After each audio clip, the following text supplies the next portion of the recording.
Alors, Il est comme je bien. vous le disais au téléphone, depuis 1 an et demi, j'ai continué à travailler beaucoup sur Nostradamus. Il y a beaucoup Oui. de questions que je n'avais pas à l'époque et et que je me pose et qui n'ont pas été résolues. Et notamment, une question qui est très délicate, c'est la question de ses enfants. On avait commencé un petit peu à en parler, je me souviens. Ah bon, Oui, un petit peu. alors on ne sait pas finalement combien de fils il a eu. Mhm. Il y a des fils qui ont disparu de la circulation. Ah, c'est bizarre ça. Et dans son testament, C'est un là on peu en a une bizarre. copie, dans son Oui. testament, il semble, alors on ne sait pas s'il a eu des, parce qu'il y a des gens qui ont pris la succession de Nostradamus. Oui. Alors il y en a qui s'appellent, est-ce que ce sont ses fils, est-ce que ce sont ses neveux? Mm. Enfin, il y a tout un, Nostradamus c'est une histoire de famille en fait. Oui.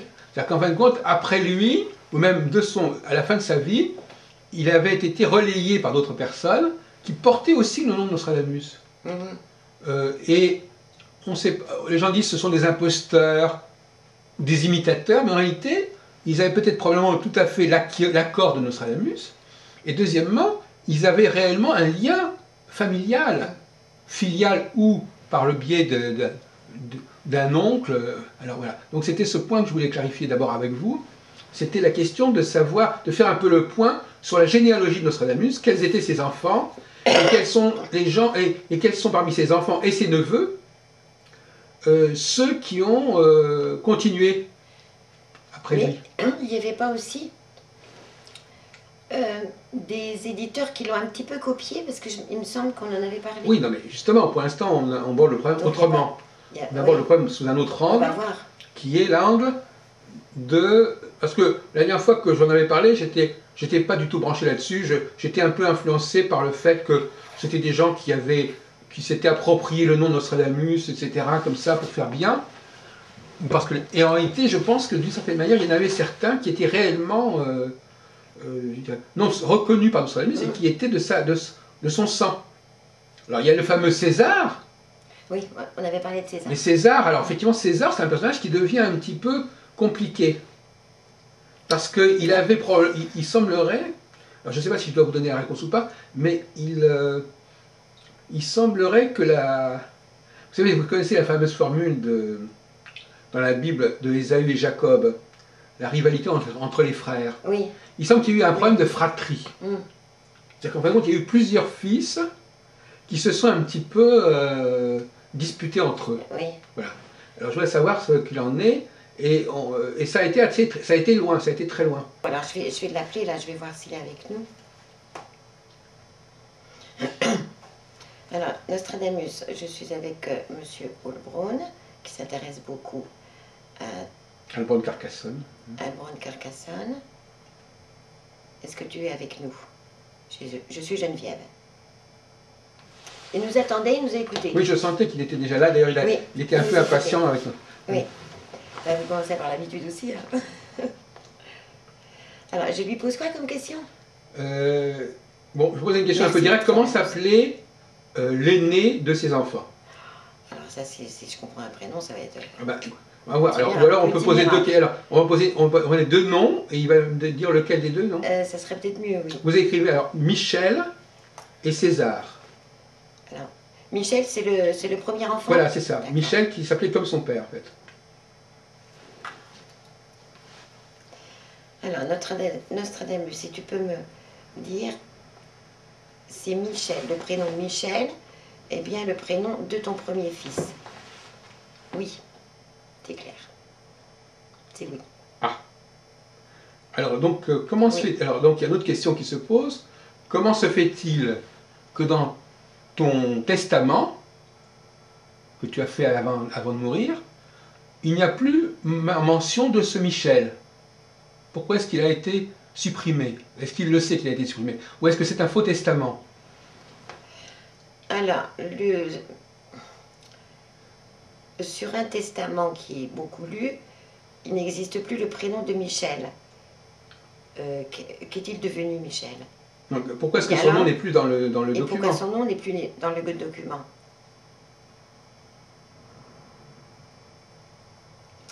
Il y a eu des choses de fait derrière moi que je n'ai pas su, et qui a fait que oui, il se peut, il n'est pas très sûr quand même, hein. Il se peut qu'on ait supprimé le prénom de Michel, alors que c'était mon premier fils. Mais il me montre aussi une apparition, que moi je vois Michel être décédé à un moment donné. Ah oui, bien sûr. Alors est-ce qu'il ne serait pas décédé avant Non, César? non, parce qu'il est décédé 8 ans après la mort de son père. Mais le problème, c'est qu'il a peut-être eu un deuxième testament après la mort de Michel, à mon avis. Alors, Nostradamus, est-ce qu'il y aurait eu un deuxième testament de fait après votre départ? Non, la mort de son fils. À la mort de son fils. C'est Michel, on parle toujours Oui. de Michel. Est-ce qu'il y aurait eu un autre testament après la mort de Michel? Enfin, Il me dit qu'il n'y en a pas eu qu'un, en fait. Il y en a eu deux de fait. Ben oui. Deux de fait après son Oui, décès. oui. Ah, c'est ça? Enfin, non, mais je veux dire que déjà qu'il y en a eu un, pourquoi pas deux, pourquoi pas trois? Mais il y en a eu plusieurs. Apparemment, il y a eu plusieurs moutures, plusieurs versions du testament qui ont tenu compte de l'évolution des choses. Enfin, c'est pas normal qu'un testament évolue comme ça, normalement. Oui, c'est pas normal. Donc, Michel, effectivement, il est mort dans des conditions un peu bizarres. Il est mort, il a été tué dans une bataille. Il y a une histoire très curieuse au sujet de Michel. Il aurait, en 1574, il aurait annoncé qu'une ville allait périr par un incendie, Oui, et on l'aurait pris en train de mettre le feu à la ville. lui-même. Et on l'a tué parce qu'on dit, mais qu'est-ce que c'est que cet astrologue qui fait lui-même ses prévisions? Et il serait mort comme ça, carrément. On l'aurait pris en flagrant délit de mettre le feu, justement pour que sa prévision soit juste, en quelque sorte. Et donc ça leur aurait été une très mauvaise réputation, et quelque part, ça aurait expliqué qu'on aurait voulu évacuer ce Michel, en fin de compte. Voilà. Alors, moi, ce qu'il me montre, qui est enfin, que je comprends très bien, c'est il y a 3 mains recouvertes d'un gant noir qui ont fait d'autres testaments. Ouais. Qui ont écrit ces autres testaments. Mais par contre, il n'a pas envie de me le dire. Mais alors, le problème, c'est que ces testaments, évidemment, ils ont imité sa signature. Puisqu'un testament, par définition, c'est signé par le testataire. Il y en a 3 mains. Il m'a montré 3 mains. Donc, bah, et les 3 mains, vous savez, entre parenthèses, c'est les 3 fils. Parce qu'il y avait 4 fils. Oui. Or, on supprime Michel, il reste César, Charles et André, qui apparaissent comme étant les seuls fils de Nostradamus. Donc, en fin de compte, ils se sont... bon, je ne sais pas si ça avait un intérêt financier ou pas. En tout cas, ils ont refait un... Mais quand on lit le testament, et même on a écrit des biographies des vies de Nostradamus qui reprennent cette idée, qui suppriment carrément Michel dans l'histoire même de Nostradamus. Voilà. Il me dit aussi que durant sa vie, il a laissé beaucoup de choses se faire. Ce qui lui importait le plus, lui, c'était ses études. Le reste, il s'en occupait moins. Bon. Alors, quand il est mort, c'est intéressant, quand il est mort, Nostradamus a mis dans son testament, parce que les enfants étaient très jeunes, il a dit « Je ne sais pas encore qui va me succéder. Je ne sais pas encore à qui je vais confier mes papiers. Le temps le dira. » C'est comme en quelque sorte sa femme, par exemple. Hein, ces enfants qui avaient 12, 14, enfin bon, il n'était pas encore sûr de qui allait prendre le relais. Et donc, il est mort sans choisir son successeur. Et c'est ça qui a créé aussi des tensions. Voilà. Alors, lui a une parole très sage.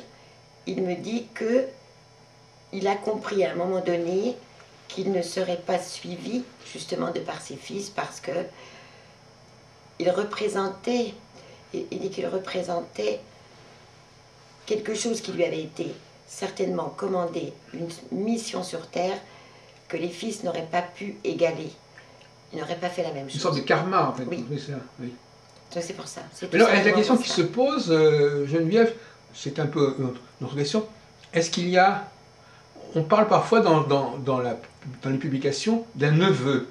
Est-ce qu'il n'y aurait pas eu un neveu ou un secrétaire, enfin, d'autres personnes finalement auraient remplacé ses fils? Il y a par exemple un neveu ou un secrétaire qui s'appelle Jean de Chevigny, qui aurait finalement fait le travail que ses enfants n'ont pas fait. C'est Jean de Chevigny. Oui. C'est ça. Jean de Chevigny, c'est lui finalement qui a pris la succession, qui a eu la responsabilité de gérer les papiers qu'il avait laissés, en attendant que les fils prennent le relais éventuellement, mais finalement c'est lui qui a continué. Le vrai fils spirituel de Nostradamus, c'est Jean de Chevigny. Voilà, c'est ça. C'est ce qu'il me dit. Vous entendez bien ce nom de Chevigny quelque part? Oui. Enfin, oui, c'est ça. Oui. Bon. Alors, ce Jean de Chevigny, il va jouer un rôle très important dans l'histoire de Nostradamus, puisque jusqu'à la fin de sa vie, c'est-à-dire jusqu'au début du XVIIe siècle, pendant 50 ans, il va continuer à publier des choses sur Nostradamus. Il va éditer ses manuscrits, il va éditer sa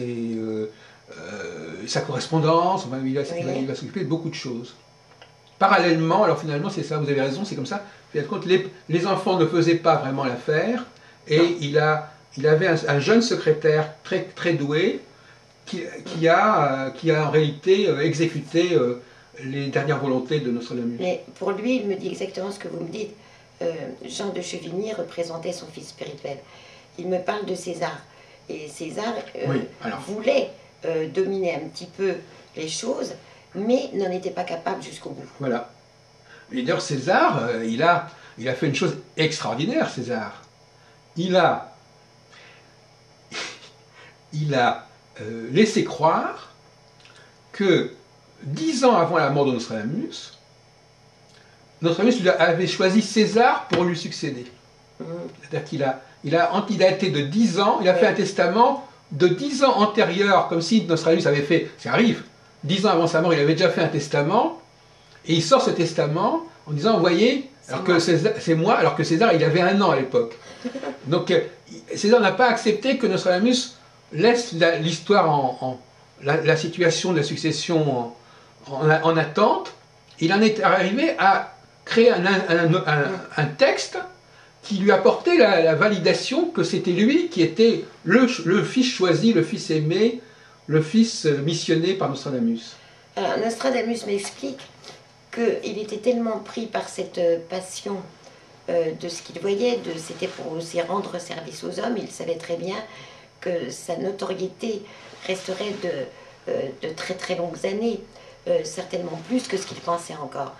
Donc, côté de ses fils, il les laissait un peu faire ce qu'il voulait, ce qu'il disait. Il était au-dessus de ça. Il n'avait pas besoin de dire quoi que ce soit. Lui croyait en son destin. Donc, c'était le destin, son destin à lui qui lui importait. Oui.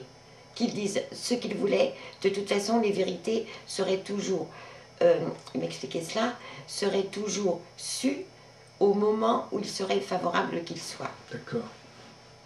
Il était fataliste quelque part aussi. Non, non, mais on comprend. Mais cela dit, la question que vous évoquez là, c'est quel était, à son avis, le message. Parce que finalement, Nostradamus était très croyant à la fin de sa vie. Vous avez montré tout à l'heure une carte avec l'Antéchrist. Il croyait véritablement que l'Antéchrist allait arriver même à la fin de sa vie, à lui. Donc il avait annoncé dans ses livres l'arrivée prochaine de l'Antéchrist pour 1567, pour 1570, enfin je veux dire, bon.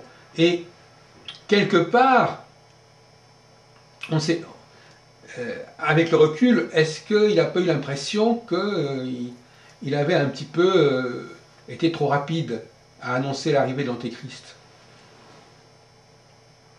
Oui, mais j'y croyais fermement. Oui, c'est sûr. Voilà ce qu'il me répond. Il y croyait fermement, mais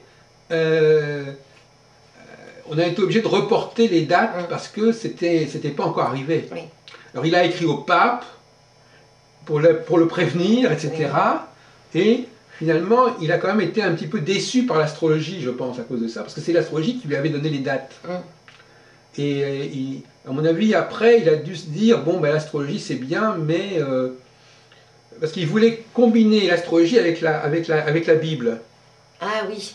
Il voulait que les prophéties de la Bible, du Nouveau Testament, de l'Apocalypse, soient précisées par l'astrologie. Et à ce jeu-là, ben, ça ne s'est pas très bien passé finalement, parce que l'astrologie lui a amené à donner des dates et à alerter les esprits, alors que visiblement, bon, ben, c'était pas encore le moment. Il s'énerve un tout petit peu là. Il me dit que ça lui a appris à ce que l'homme soit toujours plus faible que son créateur. Oui, oui. Et ça a dû l'agacer quand même parce qu'il s'énerve. Comment? Ça a dû l'agacer à ce moment-là parce qu'il s'énervait un petit peu. Oui, non mais c'est vrai, il faut peut-être pas... Il a été très déçu. Oui. Très très déçu. Oui, mais ça lui a servi pour voir autre chose. Et puis, mais enfin, une autre déception, à mon avis, qu'il a dû avoir, pour parler de déception, c'est que finalement, les gens ne connaissent pas du tout son œuvre. Ils ne connaissent que les quatrains, les centuries. Oui. Mais pour Nostradamus, les centuries, c'est pas très intéressant. Et l'œuvre même, ce qu'il a écrit en prose, c'est négligé. Donc, son message, il est occulté par ces fameux quatrains. Par les quatrains. Donc, on a mis à la place de sa vraie pensée, de ses vrais textes, on a mis des espèces de quatrains qui prennent des éléments de ces textes, mais de façon presque incompréhensible. Et donc, à mon avis, il ne doit pas être très content de ce que ces fameuses centuries qui l'ont rendu célèbre, effectivement, Oui. prennent la place de son vrai travail. Oui, mais ce qu'il m'explique aussi, c'est que de par ces quatrains, si vous voulez, ça a mené aussi les gens à aller plus loin. Oui. Mais ceux qui étaient autorisés à le savoir. Ben oui. C'est très, très, très sélectif. Oui. Oui, c'est vrai que les quatrains ont permis de garder le contact avec Nostradamus, voilà, et ça. ceux qui voulaient étudier davantage, comme moi d'ailleurs, l'ont fait. Oui. Mais ils ont occulté, c'est-à-dire qu'ils ont fait barrage, ils ont fait écran. Il trouve que les quatrains sont amusants du fait que il y a certainement des personnes qui buteront toute leur vie pour en comprendre un seul. Voilà. Alors ça le réjouit quand même un petit peu. Mais oui, c'est ça, il y a un côté... Mais alors justement, je vais poser une question un peu indiscrète, Geneviève. Ces quatrains, qui les faisait, ces quatrains? Est-ce que c'était lui, ou est-ce que c'était Chevigny, ou est-ce que c'était des assistants? Qui faisait ces quatrains? Je parle à la fois des quatrains, parce qu'il y a une confusion peut-être. Il y a les quatrains de ces almanachs, qui paraissaient de son vivant, mais ceux dont on parle ici, ce sont les quatrains qui sont parus à sa mort, comme étant justement, soi-disant, son testament. Oui. Alors, c'est un petit peu compliqué, il me dit, parce que moi je suis passée par des périodes où j'avais besoin de me détendre. Oui. Et c'est à ce moment-là que m'est venue l'idée, ça m'est venu, et j'écrivais en même temps, où j'ai écrit des quatrains qui m'ont beaucoup amusé en me disant, avant qu'ils comprennent, il y aura des décennies. Ah oui, d'accord. C'est ce qu'il me dit. Alors, bon, alors ça c'est un point intéressant, mais comme vous le disiez, il y a deux types de quatrains. Alors, ces quatrains, à mon avis, moi j'ai essayé un peu de comprendre comment il travaillait ces quatrains. Il écrivait ses textes en prose, et puis pour s'amuser, il prenait un mot ici, un mot là, et il en faisait un quatrain. Oui. Donc ces quatrains comportaient des éléments de ses textes, mais dans le désordre, si vous voulez. Voilà, c'est ça qui l'amusait. Oui. C'était une détente pour lui. D'accord. Mais la question c'est de savoir, c'était un peu trop technique, la question, est-ce qu'on parle ici des quatrains qui paraissaient dans ces almanachs, ou est-ce qu'on parle des quatrains qu'on aurait trouvés à sa mort, en quelque sorte? Eh bien, il y en a un peu des deux. Oui. Et pourtant, il me dit qu'avant sa mort, certains quatrains étaient très cachés chez lui. Et il a été oui, de toute façon, très difficile de les trouver parce que justement, il avait toujours cette, pas une hantise, mais de crainte qu'on les plagie aussi, qu'on s'en serve. Il les cachait. Et alors quelqu'un les a retrouvés, c'est ça? Il me montre toujours une main gantée. Il y a quelqu'un qui les a retrouvés et qui les aurait publiés finalement. Oui. Parce qu'il a dit dans son testament, il dit, j'ai laissé dans une chambre, il dit carrément, j'ai laissé dans une chambre de la maison tous les papiers. C'est une chambre qui était en sorte fermée, voyez-vous. C'est dit dans le testament. Il avait mis dans une sorte de cabinet comme ça. Il avait mis tous ses papiers, tous ses manuscrits. Il disait cette chambre elle restera fermée jusqu'à ce que quelqu'un de capable puisse être autorisé à y entrer en quelque sorte. Moi, il vient de me montrer... Sa bibliothèque, si on peut dire. Sa bibliothèque. Il vient de me montrer une main avec une clé qui a pu l'ouvrir. Ah oui. Donc il y avait bien une... J'ai toujours que des mains, hein, il me dit pas... C'est curieux. C'est que ça. Mais bon, c'est une façon de parler. Ouais. Mais effectivement, il a bien fallu que quelqu'un ouvre la porte. Et à partir de ce moment-là, il y a eu des choses qui ont pu être connues et qui ont pu être publiées ou qui ont pu être utilisées. Ça ne le préoccupait pas beaucoup, ça. Oui. Parce que il me dit toujours, il me redit qu'à un moment donné, l'homme saura la vérité. C'est tout simplement pour ça. Ben oui, la preuve. Voilà. Mais c'est maintenant qu'on connaît la vérité, justement. Ah oui, mais il est content, là. Parce qu'il dit, j'existe encore. Non, non, mais je veux dire que maintenant, on y voit un peu plus clair. Oui. Je veux dire. Oui, c'est ça. Mais ça a mis beaucoup de temps, parce qu'on est en 2012, on a mis quand même, oui, on a mis plusieurs siècles à y voir clair, entre ce qui était vrai, le faux, le vrai, etc. C'est quand même assez compliqué. Et alors, je voudrais qu'il me parle d'un autre personnage qui a fait beaucoup, qui s'est également appelé Nostradamus, et on avait déjà parlé, je crois, c'est Antoine Crespin. Je me souviens plus. Antoine Crespin, qui était un personnage qui, pendant les années 1570-1580, va se présenter comme le successeur de Nostradamus, quelque part. En tout cas, il s'appelle Antoine Crespin Nostradamus. Et alors, parce que ce qui nous intéresse, c'est de savoir si... Parce qu'il y a deux choses. Est-ce qu'il nous parle que de sa vie, ou est-ce qu'il a un regard sur ce qui s'est passé depuis? Est-ce qu'il était conscient de ce qui se passait dans les années qui ont suivi sa mort? Ou est-ce qu'il a... Parce qu'on ne connaît pas très bien le mécanisme de tout ça, donc on ne sait pas si ces êtres sont uniquement limités par ce qu'ils ont vécu de leur vivant, ou est-ce qu'ils ont encore une connaissance et un jugement sur ce qui s'est passé après. Alors, il me dit que quand il est monté là-haut, il s'est reposé. Et ensuite, on lui a permis de reprendre ce qu'il faisait sur Terre. Oui. Et c'est pour ça qu'il a confiance de ce que les personnes qui le mériteront continueront son œuvre. D'accord. Et donc, il demandera beaucoup de temps, il a ajouté. Comment? C'est qu'il demandera beaucoup de temps. Est-ce que par exemple, qui n'est plus là. Est-ce qu'à votre avis, est-ce qu'à son avis, Crespin, cet Antoine Crespin, est-ce que c'était quelqu'un, c'est quelqu'un qui a repris le flambeau en fin de compte, ce Crespin? Et oui, c'est bizarre qu'il ne s'y attache pas beaucoup parce que il me dit, il en fait partie. Oui. C'est tout. Oui, c'est ça. Il a fait partie de la chaîne des gens qui ont repris le flambeau et qui ont. Et il ajoute, j'ai été beaucoup copié. Oui, oui. Ça n'a pas l'air de l'embêter. Hein.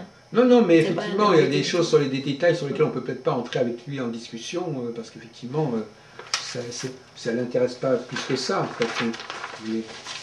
Mais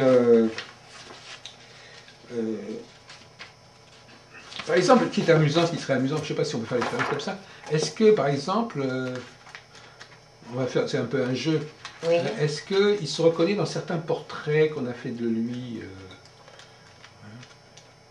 comme par exemple celui-là, est-ce que ça lui ressemble, par exemple, quelque chose comme ça?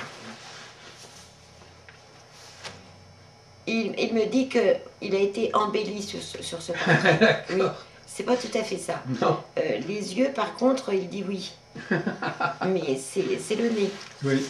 Il n'aime pas trop le nez, mais il a été quand même embelli. Oui, on voit aussi un portrait ici.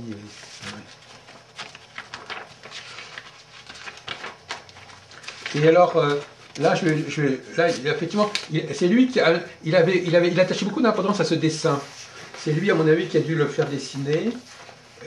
C'était son image c'était son logo un peu, c'était son image. Alors, il y a tous les signes astrologiques là, je vois. Oui, et puis il y a son nom, M de Notre-Dame. Ah oui. Et puis il y a le personnage à son bureau.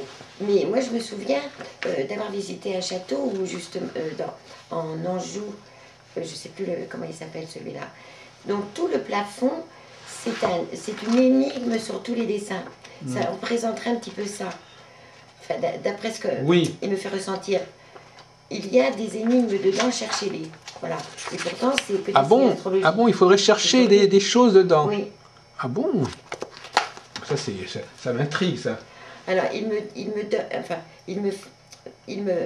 dit, c'est entre le lion et la balance. Oui. Donc c'est la Vierge. Oui.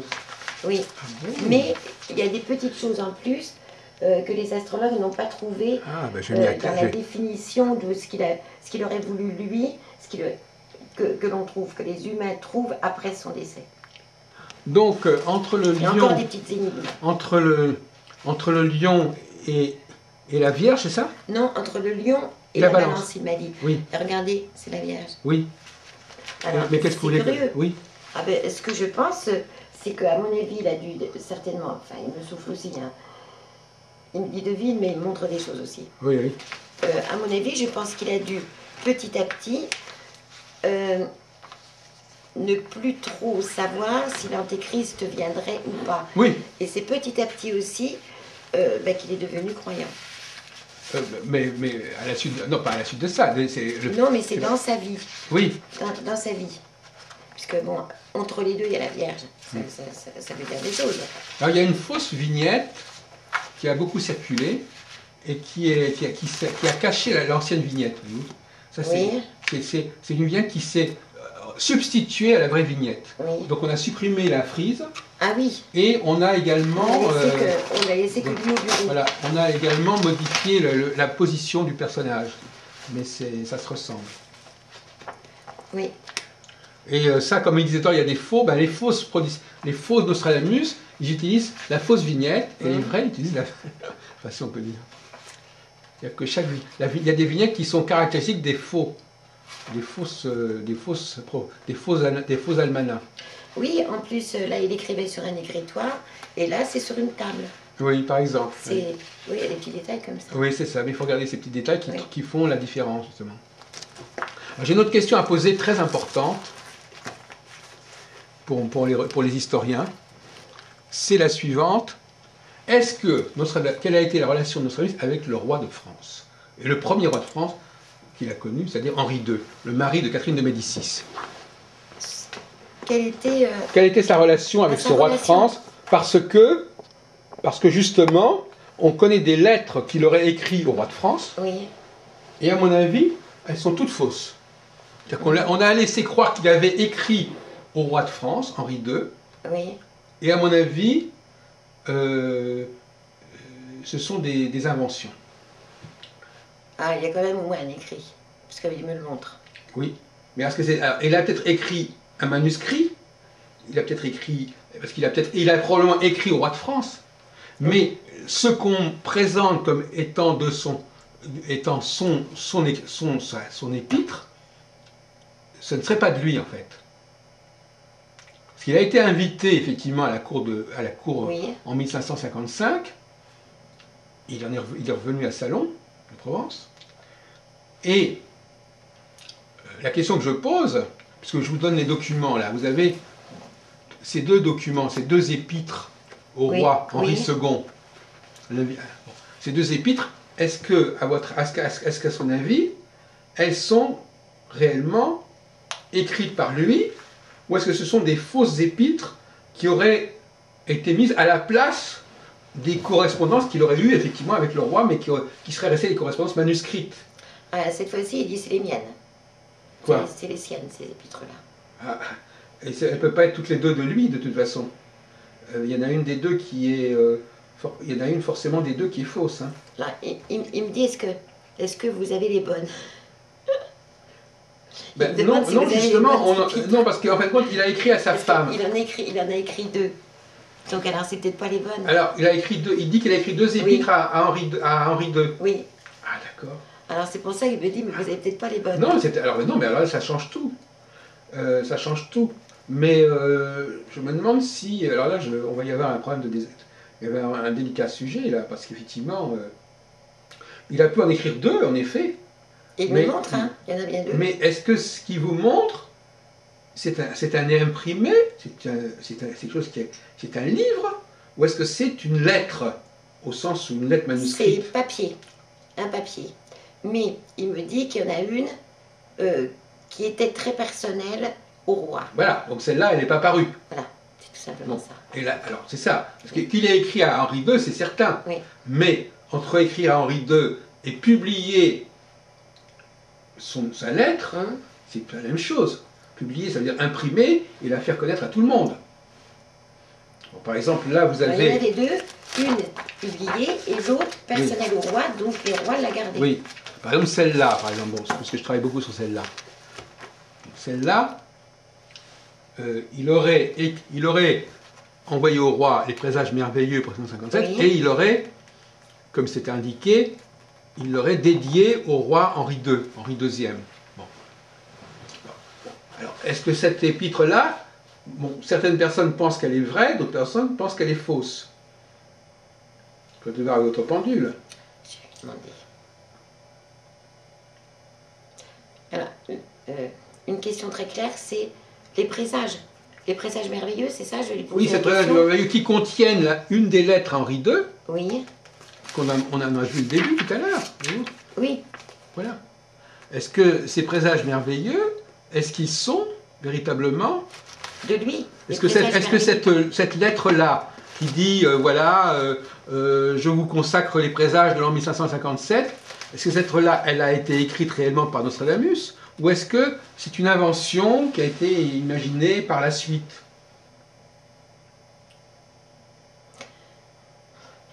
Et il me redit toujours la même chose. Il y en avait une qui a été publiée et l'autre qui était très personnelle au Oui, roi. oui. Il m'en dit pas plus. Ah oui, on n'avance pas beaucoup, effectivement, parce qu'on ne sait il pas m'en dit si... pas plus. On ne sait pas, peut-être, parce que comme il y a des documents qui ont disparu, on ne sait pas s'il n'y a pas eu un autre truc encore. Oui, là, il m'en dit pas plus. Parce que sa femme, alors on pourrait peut-être interroger Catherine de Médicis, parce que la femme d'Henri II, elle a été en correspondance aussi avec Nostradamus. Alors qu'est-ce qui... Comment elle s'appelait sa femme? Catherine, bah, demandez-lui oui, d'ailleurs à Henri. Henri, il connaît. Est-ce que Catherine, votre femme... Ben non, parce que on ne parle pas avec Henri. Est-ce qu'il a eu une relation plus intéressante avec Catherine qu'avec Henri? On parle à Nostradamus toujours. Ah, ok. Parce qu'on sait que Catherine était passionnée d'occultisme. Oui. Et nous, on sait qu'il lui a écrit aussi à Catherine. Il ne faudrait pas mélanger Catherine et Henri. Non, non. Alors, il a bien compris ce que vous avez dit. Oui, une relation très intéressante avec sa femme. Ça lui a appris beaucoup de choses. Voilà. Et ça lui a aussi donné de nouvelles idées de recherche, justement, de par ce qu'elle lui a appris, de par leur conversation qui était très intéressante. Oui. En conversation, en lettres aussi. C'est pour ça que finalement, on a quand même parfois l'impression, surtout qu'elle est morte beaucoup plus tard, elle est morte 30 ans après la mort de son mari. Donc il a continué à lui envoyer des papiers. Par exemple, quand il a écrit au pape Pie II, Pie IV, il disait au pape, mais ce que je vous écris, je l'ai déjà donné à lire à la régente, oui. Puisqu'elle était devenue régente de France, mais son fils tout tournait autour de ce monde-là, oui. ce monde-là, de ces personnes-là. Et en même temps, puisque pendant que vous parlez, il me dit pas oui. tout le temps, il me dit que Catherine aussi a profité de son savoir. Oui. Voilà. Alors c'était un partage. C'était un partage entre eux. Oui. Voilà. Ce que l'un savait, l'autre l'apprenait. Donc il réfléchissait. C'est pour ça que je pense que quelque part, Moi, je pense que quelque part, il passait par Catherine pour faire passer le message à Henri. Pas toujours. Non, parce que il me dit pourquoi. Catherine veut en garder pour elle. Ah oui. Elle donnait pas tout. Hein. Ah oui, d'accord. Non, non. Non. Oui. Parce que, et la raison, bon, elle est un petit peu amusante, c'est qu'elle ne comprenait pas tout de suite. Oui. Alors il fallait qu'elle réfléchisse et donc elle gardait ses papiers. Oui, c'est ça. Oui, elle gardait ce qu'elle préférait. Ça, oui. Effectivement. Mais c'est un peu compliqué parce qu'effectivement, il y a... on ne sait pas... Le problème dans toute cette discussion, c'est que quand on n'a pas tous les documents, on sait, quand on dit j'ai fait ceci, on ne sait pas si ça renvoie à tel texte qu'on a sous la main ou à un autre texte qu'on n'a pas sous la main. Donc ça devient un peu compliqué parce qu'on ne se comprend pas toujours. Hein. Il a un petit sourire ironique. C'est pas fait exprès, mais enfin, je comprends que oui, c'est compliqué pour vous. Pour vous tous. Ben oui, parce que parfois, il y a des malentendus. Hein, parfois, on dit, ça y est, j'ai fait ça. Alors on dit, ah, mais ça doit être ça. En réalité, c'est autre chose encore. Oui. Alors, il y a une autre question qui devrait l'intéresser. À un moment, bon, pendant pas mal d'années, Nostradamus, il faisait ce qu'on appelle des almanachs d'une année sur l'autre. Hein. Il faisait l'almanach de l'année. Oui. L'almanach de l'année, c'est-à-dire que, voilà, c'était limité à l'année. C'est comme si un client à vous demande qu'est-ce qui va arriver en 2012, vous n'allez pas chercher ce qu'il y a en 2013, 2015, 2016. Et puis lui, à un moment donné, je crois qu'il en a eu assez de ce genre de travail, et il s'est dit, mais c'est pas intéressant de travailler sur un an, parce que ça ne donne pas assez de perspective. Et à ce moment-là, c'est là qu'il a basculé vers des choses à plus long terme, avec ce qui était un petit peu à double tranchant. Il me dit que pour lui, voir que pour un an, le fatiguait. Oui. Tandis que plus long terme, Voilà. il excellait. Voilà. Mais C'est ça, ce qu'il dit. il l'a fait qu'à la fin de sa vie, ça. Oui. Je trouve qu'il a perdu beaucoup de temps à faire des travaux un petit peu besogneux. Je vous fais le truc de l'année, je fais mes thèmes de l'année, et puis finalement, il avait l'impression que ça manquait de perspective et ça manquait des, c'était pas proportionné. C'était pas, Oui, ça donnait pas une idée claire de l'avenir des choses. Alors, il me dit aussi qu'il a fait beaucoup de choses, bien sûr, avant son décès, parce qu'il avait conscience à peu près du temps qui lui restait. Oui, oui. Alors, c'était pour ça qu'il s'est pressé. Oui. Mais en même temps, c'est un peu curieux parce qu'il est mort. Il est mort juste au moment où il avait dit que les choses allaient devenir très graves pour l'humanité, si vous voulez. Donc c'est-à-dire qu'il est mort, il est mort trop tôt pour voir que ce qu'il avait annoncé ne s'est pas réalisé. Oui. C'est-à-dire qu'en fin de compte, il s'en est aperçu une fois qu'il était mort, parce qu'il est mort en 1566, et lui il a annoncé des choses jusqu'en 1568, 69, 70. Donc finalement, il n'a pas eu le temps de son vivant de voir si ce qu'il avait annoncé était vérifié ou pas. Donc à mon avis, il aurait quand même aimé vivre plus longtemps pour assister à la réalité des choses.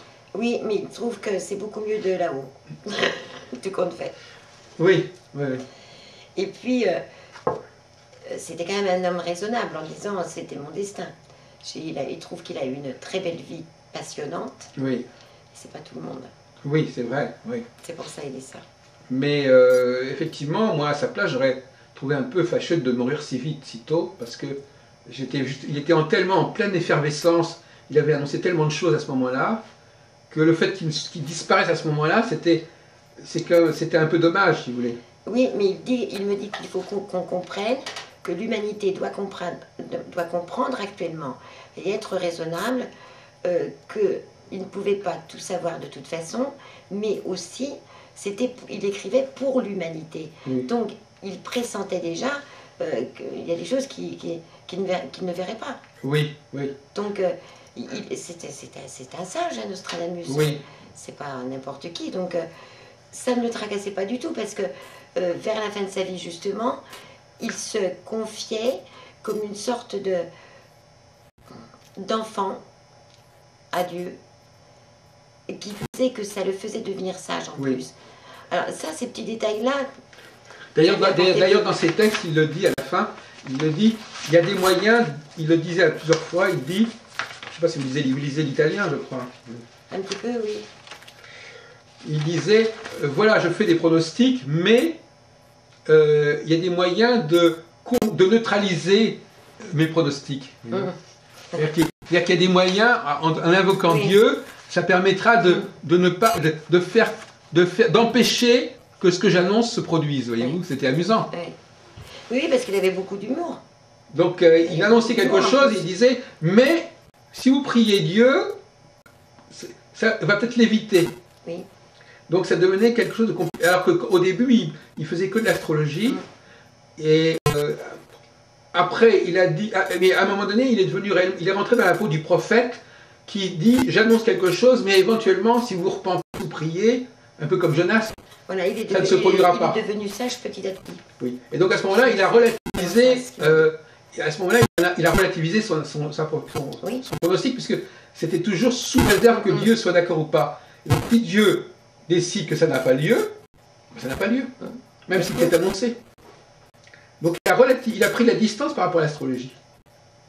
Oui, c'est au fil de sa vie qu'il a évolué et a compris des choses. On lui a fait comprendre des choses, il a compris des choses aussi de par ce qu'il a écrit, de parce que les autres commençaient un petit peu à le copier, on lui chipait des feuilles, enfin bon, c'était assez souvent comme ça. Il ne s'en préoccupait pas trop.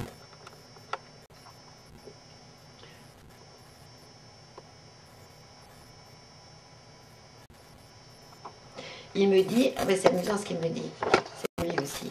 Il me dit que son cerveau était comme un diamant à multiples facettes. Oui.